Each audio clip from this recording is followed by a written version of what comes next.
That's interesting. That is hot fix. Is spray paint. Hello and welcome to channel. I'm not sure if you already know, but Balkan Car Habits now have headquarters. But about that in some of the next videos. Today I have returned my old V6 Audi that I drove a couple of years ago.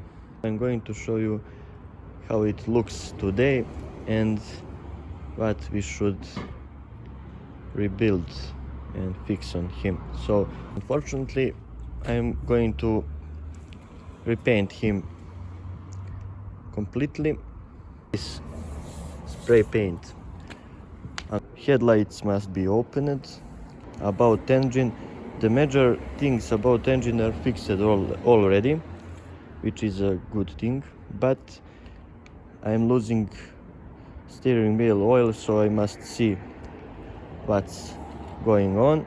Interior, interesting thing about interior, I am trying to find something like this over 3 years and I couldn't.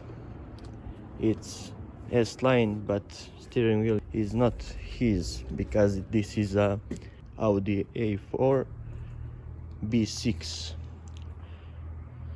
Quattro, of course, with V6 engine and 180 horsepower.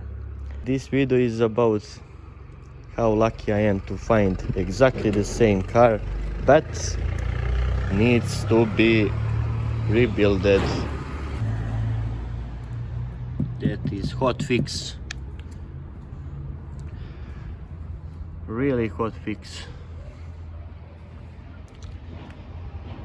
So about Audi, next videos are his, and I have one more car that I will rebuild, and this is my garage, but I just took that, so we must remake garage too, but one by one. First Audi. So if you're willing to watch how I am rebuilding this Audi, smash that subscribe button and help me sustain this. Until the next video, bye.